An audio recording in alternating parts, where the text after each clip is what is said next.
Hey everyone, happy Saturday. I have a question for you. Are you angry about something today? I was thinking about this idea of justified anger that someone had brought up in one of our conversations.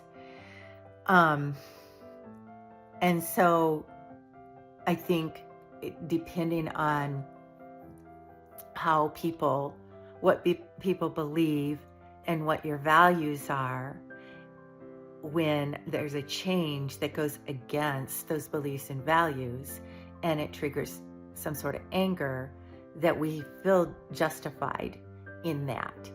And then I think that is definitely a human response that's perfectly normal.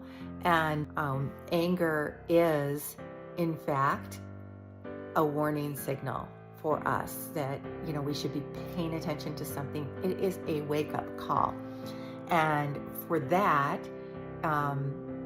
purpose, that it serves, it's serving a good purpose. And it's telling us we should be paying attention to something. But when I go back to kind of this idea of justified anger, I don't know if you're familiar with John Lewis. He was a U.S. senator before he passed away, and he used to talk about good trouble. He was a friend of Martin Luther King and marched with Martin Luther King back in the day, who we know talked about having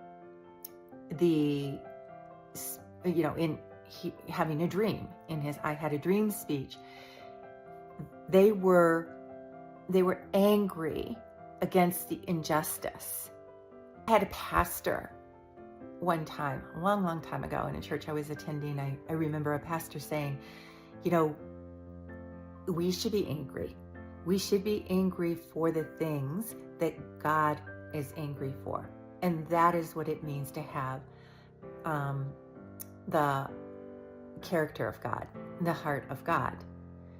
In Judaism, teaches balance in character traits, and that while anger may appear to be worthwhile in preventing events from reoccurring, that a person should internally maintain a balance of composure. And so, kind of going back to this idea of anger being a signal, again, it's okay to feel anger. It's okay that it's actually human and normal, and we should be getting this wake-up call and recognize that you're in a state of anger. And then from there, we want to be able to move to a more powerful state of access that more powerful side of our brain, or parts of our brain where positivity, creativity, innovation, inspiration comes from.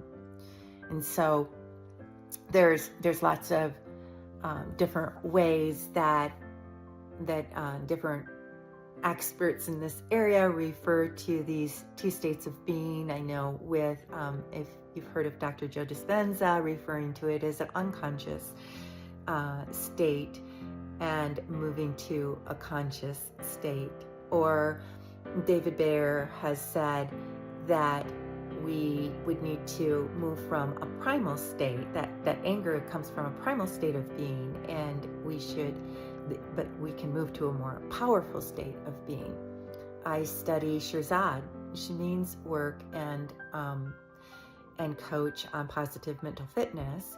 In his book, Positive Intelligence, he talks about the saboteurs, which live in the side of the brain where we experience negativity and negative emotions, and they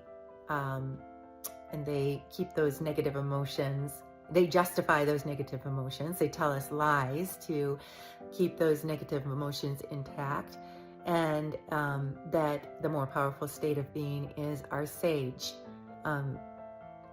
side of our brain, and where we have positive thoughts. This all reminds me of a Native American parable I've told my grandson for years, I think since he is 4 years old. And it's about these having two wolves that live inside of all of us that are at battle with one another. There is a bad wolf that lives in everyone, and that bad wolf is filled with feelings of anger, resentment, greed, self-pity.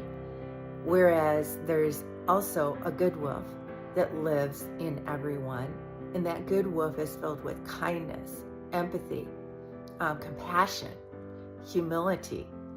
And the grandson asks his grandfather, which one wins? And his grandfather replies, the one you feed. And so that kind of, for me, it's just such a helpful reminder that when I'm feeling angry, and even if it's justified in my mind, it's justified, that the more powerful way to respond with that anger is from a place of positivity. I would love to get your guys' thoughts and ideas on things that you might be doing that help you shift and deal with anger from a powerful state. But what I have done is kind of sat down and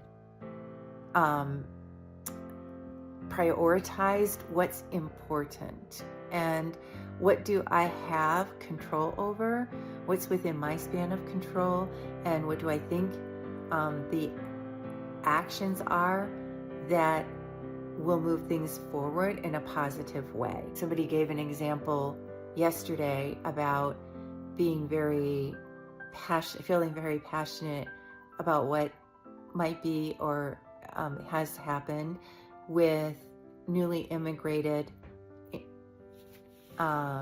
families, and that what they decided that they would do is every time they go out to eat, find a restaurant that is an immigrant-owned establishment, and that is where and how they would go to eat and support that that feeling of justified anger in a positive way. I thought that was a great example and wanted to share it with you. I actually thought about that, using that approach myself. I'm sure there's many, many, many other examples that you all have and that you're doing in your own lives. And I'd love to hear what you do to, again, accept that anger as a warning signal, as a wake-up call, and move from that, the unconscious state that it moved you to a conscious state of being. So now from that conscious state of being in that more powerful state of mind, what actions are you taking that result in a positive outcome?